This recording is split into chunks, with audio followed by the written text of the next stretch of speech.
কিভাবে নিম্ন আদালতে একজন আওয়ামী সন্ত্রাসীকে বিস্ফোরক আইনে একদিনে জামিন দান করে? আপনারা যদি জনগণের জন্য কথা বলতে নাই পারবেন, আওয়ামী লীগের দোসরের কাছে টাকা খেয়ে নেবেন, তাহলে আপনারা কি জন্য সেই কালো কোট পরেছেন? তারা হলো আওয়ামী লীগের সন্ত্রাসী দালাল, তারা হলো সন্ত্রাসী। তাদের কিভাবে জামিন দেওয়া হয়, কিন্তু একটা ছাত্রকে কেন জামিন দেওয়া হয় নাই? সন্ত্রাসীদের জামিন কেন?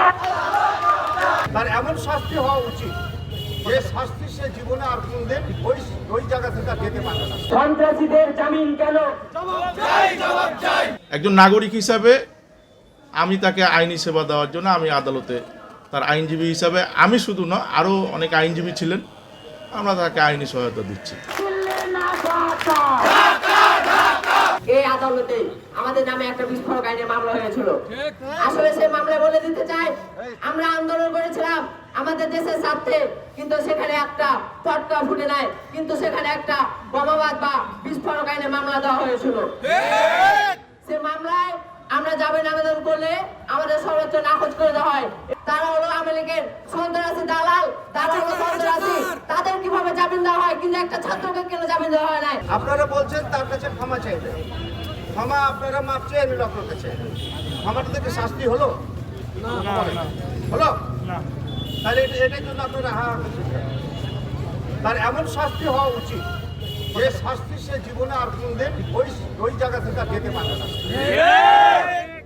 আমাদেরকে একটু করতে দেন, সে যে কাজটি করেছে সে নীতি বহির্ভূত কাজ করেছে।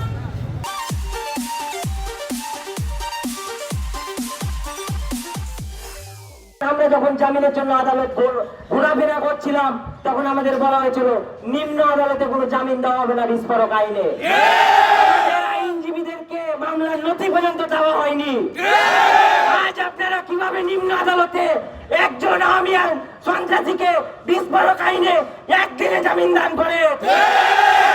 এর জবাব চাই। একজন আসামিকে এক রাতের মধ্যে কি করে ছাড় দেওয়া হয় সেটা প্রশ্ন। আপনারা যারা পিপি আছেন, 19 জন পিপি নিয়োগ দেওয়া হয়েছিল 10 তারিখের পর। মনে আছে আপনাদেরকে কিসের জন্য নিয়োগ দেওয়া হয়েছিল? এদেশের সাধারণ জনগণের জন্য কথা বলার জন্য। আপনারা যদি জনগণের জন্য কথা বলতে নাই পারবেন, আওয়ামী লীগের দোসরের কাছে টাকা খেয়ে নেবেন, তাহলে আপনারা কি জন্য সেই কালো কোট পরেছেন? 23 সালে প্রথম দিকে একটি ঘটনায় মামলা হয়েছে, যেটি এই 2024 সালে মামলাটি মানে রেকর্ড হয়েছে। সেখানেও এই দুটি মামলাতেই উনার এজাহারে কোনো নাম নাই।